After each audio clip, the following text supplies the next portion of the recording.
누가복음 17장 20절 21절 말씀 제가 다 같이 읽겠습니다. 20절입니다.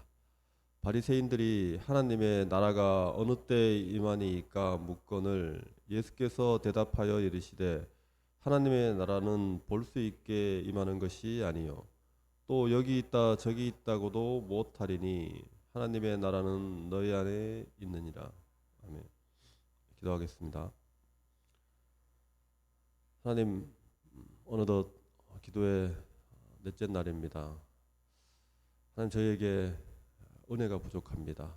하나님, 저에게 더 큰 은혜를 부어주시옵시고 성도들을 위해서, 서로를 위해서 더 많은 기도할 수 있는 기도회가 되게 하여 주시옵소서. 이제 내일이 마지막인데 올 한 해를 준비하고 다짐할 수 있는 귀한 시간이 될 수 있도록 하나님 인도하여 주시옵소서. 비록 제때 참석하지 못했지만 여러 가지 여건으로 인해서 참석하지 못했지만 이 기도회를 통해서 또 함께 은혜 받을 수 있도록 시간 날 때 함께 말씀 들을 수 있도록 하나님 그 마음을 허락하여 주시옵소서. 끝나는 시간까지 성령께서 함께하여 주시옵시며 예수님의 이름으로 기도드렸습니다.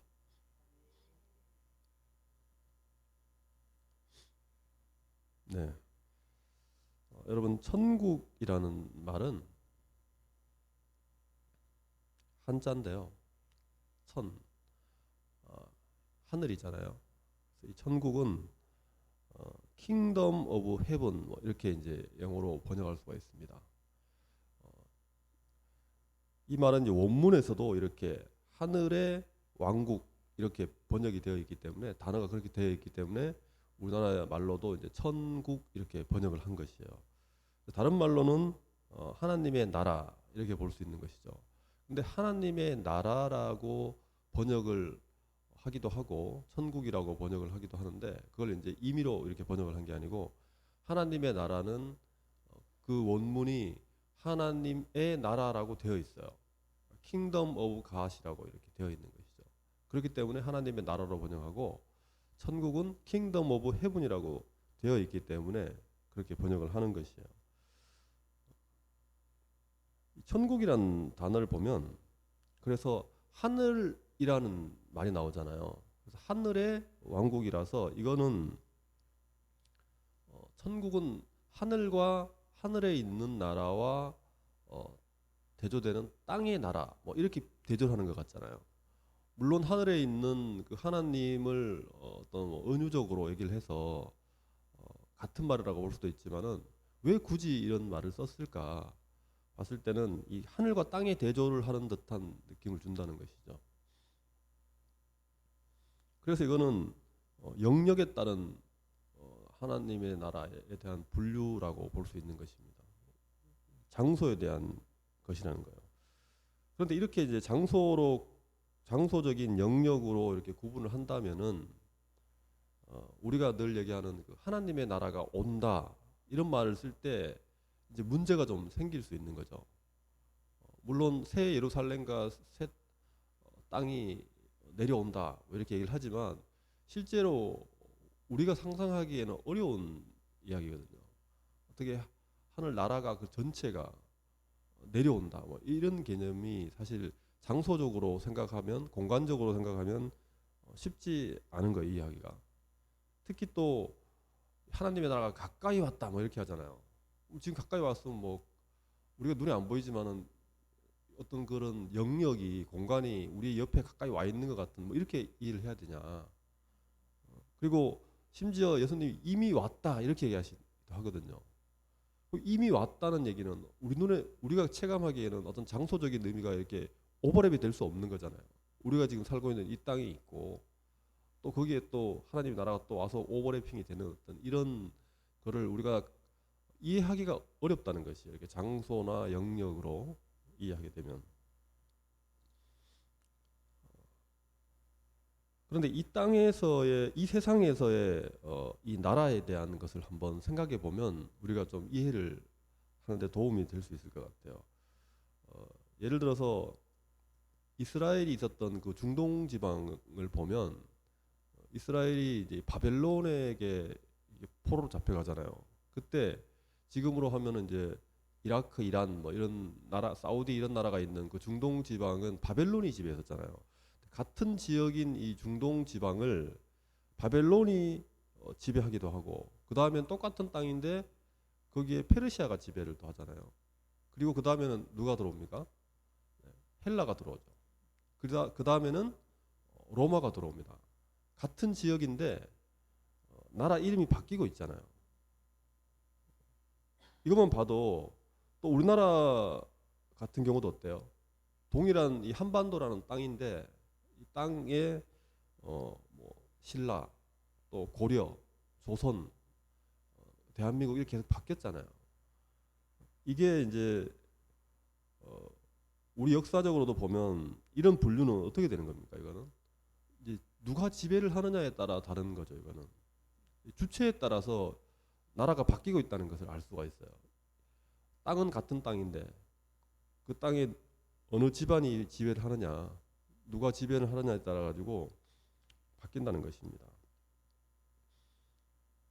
그래서 하나님과 이게 대조되는 인간과 어떤 사탄, 이게 이제 우리 피조물이잖아요. 창조주 하나님과 피조물인 사탄이나 인간, 이런 주체를 놓고 이제 하나님의 나라를 정의한다 그러면 그게 바로 천국이 아니라 하나님의 나라라고 이렇게 볼 수 있는 것이에요. 그래서 하나님의 나라라는 이 용어는 영역에 따른 분류가 아니고 주체에 따른 분류라고 볼 수 있는 것입니다. 사탄의 나라냐, 인간의 나라냐, 하나님의 나라냐, 이렇게 주체에 따라서 분류한 것이 하나님의 나라라는 명칭이라는 것입니다. 그럼 천국이라는 단어는 어디에 주로 나오냐면 여러분 천국이라고 이렇게 성경을 검색해 보면 마태복음의 90% 이상이 나옵니다. 그리고 마태복음에도 하나님의 나라라는 말이 한 두세 번 정도 나오긴 하는데 마태는 거의 천국이라는 말을 써요. 그리고 이 천국이라는 말이 다른 데는 거의 나오지 않는다는 게, 복음서에는 거의 마태복음에 다 나오고 구약에는 아예 이런 천국이라고 검색되지가 않아요. 그리고 이런 일반 바울서신 같은데 이제 약간 나오지만 거의가 95% 정도까지가 천국이 마태복음에 나옵니다. 그리고 하나님의 나라는 어디 나올까요?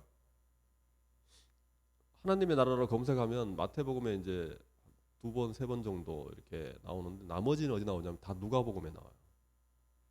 그래서 누가는 하나님의 나라라는 주체적인 것을 중점을 두고 뭔가 하고 싶은 얘기가 있었던 것이고, 마태는 천국이라는 그 말이 자신의 전달하고자 하는 메시지에 부합했기 때문에 그렇게 쓴 것이죠. 그럼 예수님께서 오늘 누가복음이잖아요. 본문의 말씀이 누가복음인데 이 누가복음에서 하나님의 나라라고 할 때 이 예수님께서 이 하나님 나라의 개념에 대해서 하나님의 나라라는 말을 쓰고 있다는 것입니다. 천국이라고 쓰지 않고. 그래서 과연 그럼 예수님께서 쓰시는 이 단어는 그러면 장소적인 의미일까요? 주체적인 의미일까요? 하나님의 나라. 계속 말씀드렸죠, 제가. 하나님의 나라는 주체에 대한 분류라고 볼 수 있다는 것입니다. 이거를 하나님의 나라는 볼 수 있게 임하는 것이 아니요 또 여기 있다 저기 있다고도 못하리니. 여러분 이 말을 읽으면 더 분명하게 와닿지 않습니까? 하나님의 나라는 장소나 지역이 아니라는 것이에요. 이 말씀만 보면, 20절 말씀 보면 하나님의 나라는 볼 수 있게 오는 것이 아니고 여기 있다 저기 있다 오는 게 아니라는 거예요. 뭔가 공간이나 장소가 아니라는 지금 말 같잖아요. 예수님 말씀이거든요. 그래서 하나님의 나라는 장소적인 영역이 아니라고 예수님도 말씀하고 있는 것 같다는 것입니다. 그래서 계시록에 나오는 이제 말씀을 보면 요한계시록 5장 10절 말씀인데요. 그들로 우리 하나님 앞에서 나라와 제사장들을 삼으셨으니 그들이 땅에서 왕노릇 하더라. 이제 구원받은 성도들이 이렇게 왕노릇 한다는 것이죠. 왕노릇 한다는 것인데 하나님 앞에서 이들을 나라로 삼았다고 그래요. 근데 그 나라로 삼은 사람들이 뭐 하냐면 이제 왕노릇 한다 그러거든요. 그러니까 이 나라라는 의미는 결국 왕노릇 하는 것과 왕노릇 하는 개념이라는 거예요. 또 11장 15절 말씀 보면 세상 나라가 우리 주와 그의 그리스도의 나라가 되어서 그가 세세토록 왕노릇 하시리로다. 이제 그리스도의 나라가 된다는 거예요. 이 세상 나라가 되는데 그렇게 되면 뭐가 달라지냐면 그리스도가 왕노릇 하신다는 거예요. 결국 이 나라가 누가 왕노릇 하느냐, 왕이 누구냐에 따라서 이 나라가 바뀐다는 것이죠. 그런 이 나라의 개념이 누가 통치하느냐, 누가 다스리느냐, 왕권을 누가 가지고 있느냐 이것에 따라 바뀐다는 것을, 그게 나라의 개념이라는 것을 말하고 있다는 것입니다. 그렇다면 나라의 개념이 이렇다면 하나님의 나라는 하나님이 왕으로 다스리는 나라가 하나님의 나라인 것이죠. 그리고 하나님의 나라가 온다는 것은 이제 하나님이 다스리기 시작한다는 것을 얘기하는 것입니다. 그전에는 그러면 하나님이 다스리지 않았었느냐, 이런 어떤 역사를 좀 또 살펴봐야 되겠죠. 이 통치권에 대한 이야기를 또 거슬러 올라가 보면은 하나님께서는 첫사람인 아담에게 이 세상을 다스릴 수 있는 정말 통치권을 줬거든요. 이 세상을 다스리라고 그랬단 말이에요. 이 세상은 아담의 것일 것 같이 보였단 말입니다. 그런데 이거는 완전한 통치권을 준 것이 아니고 보통 우리가 대리 통치권이라고 얘기를 합니다. 위임을 한 거예요. 아담에게. 실질적인 통치권은 하나님께 있는데 아담에게 다스릴 것을 위임한 거죠. 왕이 밑에 이제 국무총리에게 위임을 한 것 같은 뭐 그런 이야기라는 것이에요. 근데 이 대리라는 거는 그래서 대리인이 있고 본인이 있잖아요. 대리인은 항상 실질적인 권한은 없어요. 본인에게 다 권리가 돌아가는 것이거든요. 그러니까 이 본인인 당사자는 하나님이시거든요. 대리 통치권을 받았음에도 이 인간이 많은 착각을 했었죠. 그래서 하나님의 주권이라고 하는 것이 통치권, 주도권, 주권, 왕권, 이것은 하나님이 우리의 창조주 되시고 우리가 하나님의 피조물이라는 것을 삶으로 인정을 했어야 되는 것이거든요. 아담이. 그런데 그렇게 하지 못하고 하나님께 반기를 들고 이제 반역을 한 것이죠. 이건 이제 왕권에 대한 싸움인 것이에요. 그래서 피조물이 창조주의 다스림을 거부한 것이 아담이 한 반역인 것이에요. 이건 또 종이 주인의 다스림을 거부한 것이고 신하가 왕권을 찬탈하기 위해서 역모를 한 것이고 또 창조주에 대해서 피조물이 독립운동을 전개한 것입니다. 우리가 이제 요즘 영웅이라는 영화도 나와 있지만 일제로부터 독립운동을 하고자 엄청난 그런 참 피 흘리는 역사가 있었잖아요. 이 독립운동이라는 것은 무엇을 쟁취하기 위한 것입니까? 빼앗긴 주권을 되찾아오는 것이잖아요. 일본에게 빼앗겼던 그 주권을 되찾아오는 것, 왕위를 되찾아오는 것, 그것이 독립운동이거든요. 그래서 독립운동을 해서 성공을 하면 어떡합니까? 독립선언을 하지 않습니까? 아담이 이 하나님을 반역한 것, 이거는 바로 이제 내가 그 주도권을 가지고 있다는 독립선언을 한 것과 같다는 것입니다. 하나님으로부터 주권을 뺏어온 거죠. 에덴 동산은 하나님의 나라를 상징했었거든요. 그때는.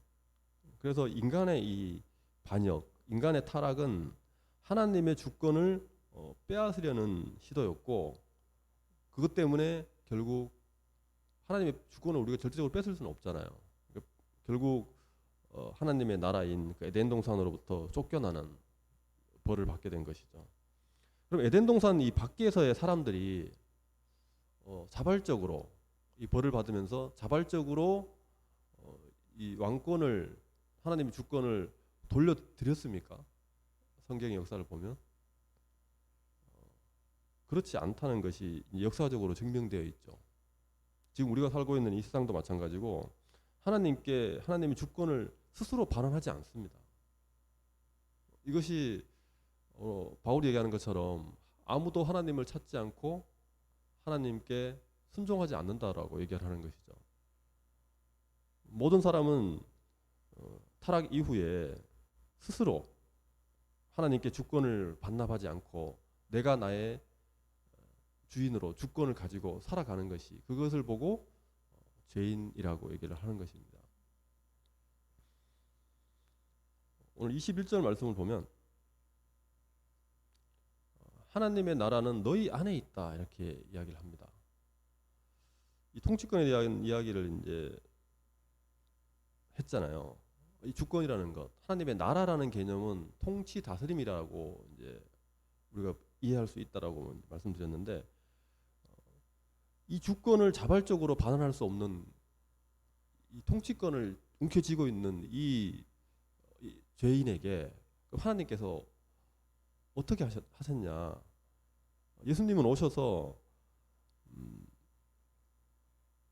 하나님의 나라가 가까이 왔다 이렇게 선포하신 이후에 또 하나님의 나라가 이미 왔다라고 말씀하셨거든요.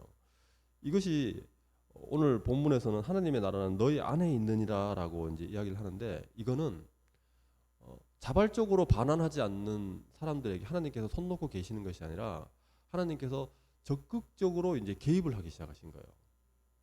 하나님의 나라가 왔다는 것은 뭔가 우리가 어떻게 해서 그 하나님께 그걸 돌려드리고 이런 과정이 아니라 하나님께서 적극적으로 개입을 해서 그 나라가 우리에게 왔다는 걸 얘기하는 거예요. 우리가 간 게 아니라 하나님이 왔다는 것이죠. 하나님의 나라가 왔다는 걸 얘기하는 거예요. 그래서 하나님의 나라가 왔다 이렇게 이제 얘기를 한다는 것입니다. 그리고 다스림, 이 통치라는 원래 이 단어 자체가 굉장히 적극적이고 주도적인 의미를 담고 있는 것이잖아요. 그래서 하나님께서 이제 다스리신다 이 얘기는 하나님께서 이제 개입하기 시작하셨다는 것을 사실 이야기하고 있는 것인데 이 하나님의 적극적인 이 개입 이거는 이제 두 가지로 볼 수 있는 것이죠. 예수님을 통한 것을 먼저 볼 수 있는데 예수님이 이 땅에 오셨다는 것이 이미 하나님이 우리에게 적극적으로 개입하기 시작하신 거예요. 예수님을 통해서 하나님의 나라를 이 땅에 오게 한 것이라는 것입니다.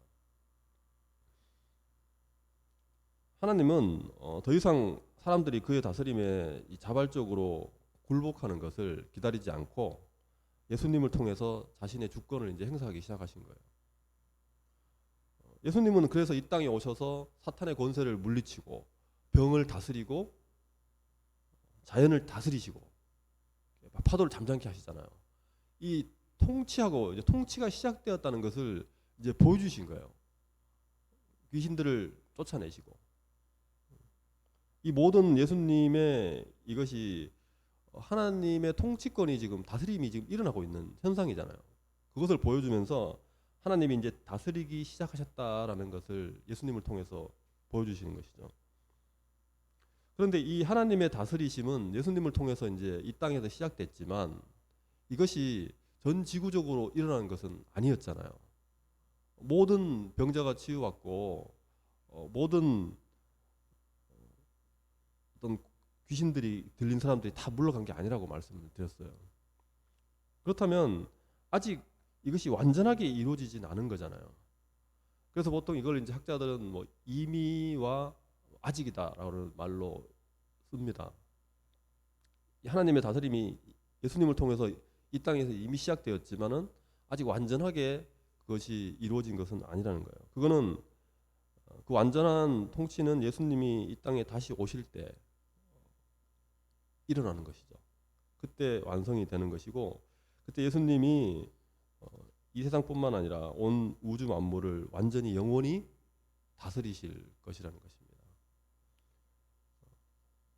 이렇게 시작된 하나님의 나라의 이 통치는 예수님이 승천하신 이후에는 누구를 통해서 이 땅에 계속되고 있냐면 넓어지고 있냐?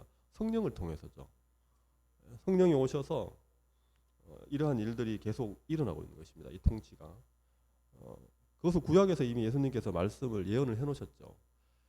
에스겔 말씀에 보면 또 새 영을 너희 속에 두고 새 마음을 너희에게 주되 너희 육신에서 굳은 마음을 제거하고 부드러운 마음을 줄 것이다.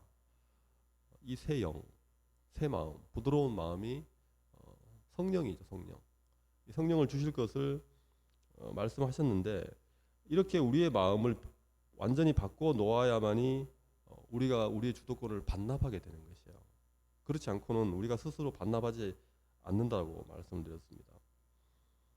우리 안에서 성령 하나님이 우리를 다스리고 있다는 것이 21절에 나오는 우리 안에 하나님의 나라가 있다라는 의미라고 볼 수 있는 것이에요. 하나님의 나라 너희 안에 있다라고 할 때 성령이 우리 안에서 우리를 다스리기 시작한다는 것입니다. 이때 이 성령은 오셔서 각자의 개인을 다스리기 시작하시는 것이지 뭐 이 세상을 다 그렇게 다스리는 건 아니잖아요.